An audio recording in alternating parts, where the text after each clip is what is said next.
हमारे लोगों को पता नहीं क्या हो गया है, ऐसा लगता है जैसे जिंदे हो ही ना। क्योंकि जिंदा आदमी तो कहीं ना कहीं उसके अंदर पीड़ होती है, वो कुछ ना कुछ बदलाव चाहता है। एक समय था कि हमारे कच्चे मकान होते थे, हमने मेहनत करके मजदूरी करके जो बाबा साहब हमें आरक्षण देके गए उसके आधार पर नौकरियां प्राप्त करके पक्के मकान बना लिए। लेकिन आज आप महसूस करो, आज हमारा समाज नशे की गत में जा रहा है। हमारे नौजवान घर से निकलते हैं और स्कूल जाने के बजाय शराब के ठेकों की तरफ जाते हैं और शराब पी के फिर वो पूरे दिन परेशान होकर घूमते फिरते हैं और वो सोचते हैं कि बदलाव हो जाएगा। हमारे जो पढ़े लिखे लोग हैं वो बेचारे गरीब लोग देसी पी रहे हैं, वो अंग्रेजी पी रहे हैं, वो शादी पार्टियां करते हैं, बढ़िया बढ़िया बोतल उठा के रखते हैं। गरीब लोग आके देखते हैं कि अमीर भी पी रहा है तो ये बहुत अच्छी चीज है। अब वो शराब देखते हैं, वो भी अपने घर में कोशिश करते हैं उधार उधार मांग के कुछ बेच खोच के वो अमीर वो अंग्रेजी पीने का प्रयास करते हैं। ना अंग्रेजी तो जिंदगी बदलने की, ना देसी तो जिंदगी बदलेगी। अगर जिंदगी बदलनी है तो अपने संतों गुरुओं महापुरुषों की बात को सुनकर बदलेगी और अंधविश्वास पाखंडवाद के लात मार के बदलेगी। अंधविश्वास पाखंडवाद में घुसे रहोगे, अपने गुरुओं की बात के साथ नहीं खड़े होंगे तो कोई जिंदगी नहीं बदलेगी। आप बहुत सामान्य लोग यहाँ बैठे हो, मुझे सिर्फ इतना बताओ, क्या यह गुलामी की जिंदगी पसंद आ गई है कि अगर इस गुलामी की जिंदगी में मजा आ रहा फिर तो कोई बात ही नहीं है। क्योंकि बाबा साहब ने कहा गुलाम को गुलामी का एहसास करा दो, वो अपनी बेड़ियां स्वयं तोड़ देगा। मैं तो आपसे पूछने आया हूं, यह जिंदगी पसंद आ रही है क्या? हाथ उठा के बताओ हाँ या ना, पता लग जा। फिर इससे बदलना क्यों नहीं चाह रहे हो? मैं तो तुम्हें ठाडी मान रहा हूं इनकी अपेक्षा। मैं ना रुक जाओ, इससे आगे ना बढ़वाओ, इनके तो मेरे लोग बैठे हैं, आगे जाके कोई फायदा ना। मेरी बात सुन लो, मुझे तो तुम ठाडी लाग रही हो, ठीक है? थारी आवाज में भी जोर। पहले एक बार इनकी आवाज लगवा के हम पूछेंगे, जो पुरुष बैठे हैं इनको कि पुरुष ताकतवर हो, मगर ये गलत फहमी थारी है। सदगुरु रविदास जी महाराज को भी एक माँ ने जन्म दिया और बाबा साहब अम्बेडकर को भी एक माँ ने जन्म दिया और मान्यवर काशीराम साहब को भी एक माँ ने जन्म दिया और मजहर तुम्हें भी एक माँ ने जन्म दिया। जन्म देने वाली ज्यादा ताकतवर होती है, जन्म लेने वाला कमजोर हो सकता है, जन्म देने वाली कमजोर नहीं हो सकती है। इसलिए पहले इनकी आवाज देखूंगा मैं, तुम्हें एक बार तब ना बोलियो माओ बहनों, मैं एक बार इनसे पूछूंगा, इनकी जोर देखूंगा, इंग वालों के भी इंग वालों के सबके। बताओ गुलामी की जिंदगी पसंद आ रही है क्या? बताओ गुलामी की जिंदगी पसंद आ रही है क्या? ये भी एक बार मैं थारे से पूछूंगा, इन्हें एक बार हरा दियो तुम, मैं थारी खेलूं, मैं इस मंच पे थारी बात करूंगा, ठीक है? नहीं, इन्हें एक बार हम लोग कमजोर कर देंगे। बताओ गुलामी की जिंदगी पसंद आ रही है क्या? बताओ गुलामी की जिंदगी पसंद आ रही है क्या?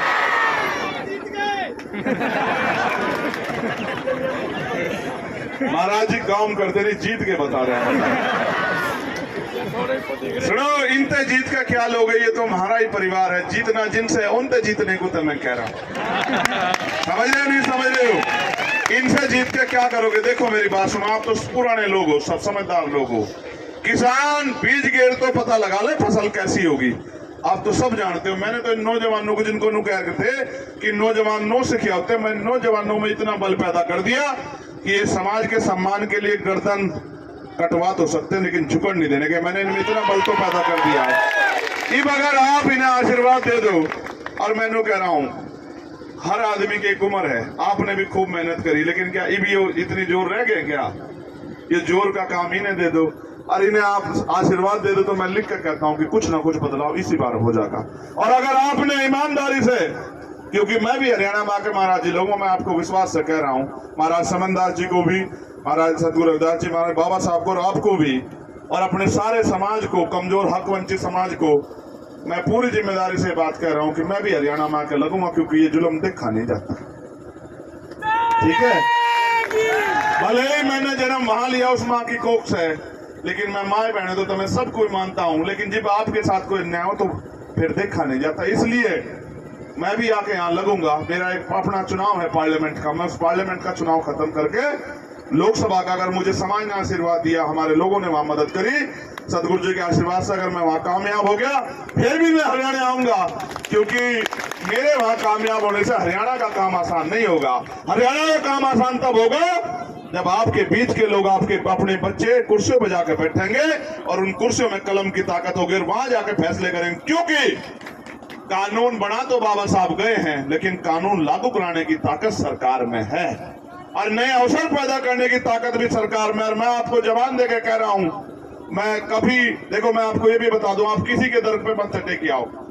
मैं सदगुरु रविदास जी महाराज, भगवान वाल्मीकि महाराज, गुरु नानक देव, संत कबीर और भगवान बुद्ध के अलावा कहीं नहीं जाता। मैं किसी दरवाजे मत्था टेक कर नहीं जाता, कहीं नहीं जाता, कहीं नहीं जाता, कहीं भी। और गोली भी लगी मेरे, 4 गोली चली मेरे ऊपर, जेल में भी रहा मैं, सब कुछ, किसी में नहीं मरा, गोली तो भी नहीं मरा। इसलिए नहीं मरा क्योंकि मेरे सच गुरुओं का आशीर्वाद मेरे ऊपर है। इसलिए मैं आपसे भी कह रहा हूं, वचन दे के कह रहा हूं, एक बार इस लड़ाई को लड़ने की ताकत आप हमें दे के देखो।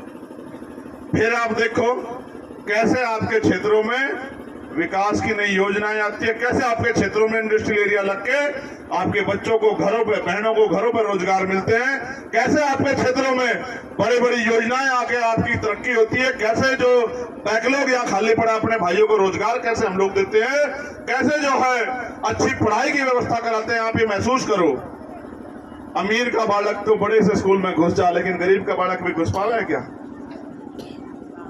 5,000 रुपए फीस, यहाँ 10,000 रुपए हम सारे कमा रहे महीने के, एक बच्चे की फीस का पूरा नहीं पड़ता, फिर रोटी नहीं सही मिलती। ठीक है, अमीर लोग तो बड़े बड़े अस्पताल में घुस जाओ, गरीब घुस सके है क्या? ना तो ये बड़े बड़े स्कूल मारे, ना बड़े बड़े अस्पताल मारे। ये स्कूल भी मारे हो जाएंगे, अस्पताल भी मारे हो जाएंगे, क्योंकि राज उनका होता है जिनकी सरकार होती है। और साहब ये कहते थे मानव काशी राम साहब की, जिनका राज होता है उनकी बहन बेटियों को अपमान नहीं करता, उनके साथ कोई जुन जाति नहीं होती, उन्हें घोड़ी से कोई नहीं उतारता, उनका सामाजिक बहिष्कार कोई नहीं करता, उनके कोई लठ नहीं मारता, उनको कोई बेइज्जत नहीं करता और उनका हाथ कभी ऐसे फैला नहीं होता। मैं तो समझा ही सकता हूं, मेरा एक ही काम है। साहब कहते थे मैं तो अपने नालायक समाज को लायक बनाने के लिए निकला हूं। मैं तो आपको सिर्फ यही कह सकूं कि भाई जब तक मेरे अंदर जान है, लहू का आखिरी कतरा सांस रहेगी, मैं आपके लिए लड़ता रहूंगा, आपके सम्मान को झुकड़ नहीं देने का। जितनी हिम्मत होगी उस हिम्मत के साथ डटे रहेंगे। और ये भीम आर्मी आजाद समाज पार्टी आपकी स्वाभिमान सम्मान की रक्षा करेगी। मगर मैं आपसे भी कहूंगा, यहाँ बहरूप ये बहुत घूम रहे हैं और बहुत दिन हो गए ठगे जाते थे। मैं भाई इस बात को कह रहे थे, मैं निंदा नहीं चाहता किसी की, निंदा करके किसी कुछ खोने वाला भी नहीं, ना तो सतगुरु जी ने मुझे ये सिखाया कि किसी की निंदा करो। कोई किसी को बुरा कहेगा उसके माथे और कोई किसी को अच्छा कहेगा उसके माथे, ना तो हमारे गुरुओं ने सिखाया, ना हम किसी की निंदा चाहते। मैं तो सिर्फ आपसे कह रहा हूं, आपने सबको अजमा लिया, ये लड़ाई लड़ने की हिम्मत आप चंद्रशेखर आजाद को दो, फिर आप देखो कि कैसे जिंदगी बदलती है। अब आप सुनो, एक कहावत है कि अजमाए हुए को अजमाओगे तो वही मिलेगा जो मिलता आया है। अगर अजमाए वालों को अजमाया तो वही मिलेगा। अन्य फिर गांठ बांध लो आज से, कुछ नहीं करना, कुछ भी नहीं करना, बस मुंह तेनू कहना कि भाई हम तो इस बार अपने भाई को ताकत देंगे। चंद्रशेखर फिर देखो आप, अगर यहाँ की हवाई ना बदल गई ना जिन नरवाना की, फिर आप मुझे बताइए, फिर आपकी ताकत बढ़ेगी यहाँ, फिर आपको किसी के दरवाजे पे जा खड़ा नहीं होना पड़ेगा।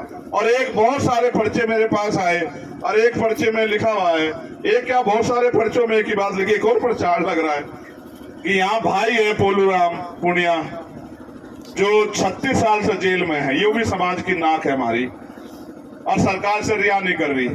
देख भाई, मैं तो तुझे एक बात बता रहा हूं, अगर कहीं यहाँ कहीं है, जन आंदोलन तो हम करेंगे ही, क्योंकि जो सरकार हमारे साथ नाइंसाफी करेगी उससे तो हम लड़ेंगे।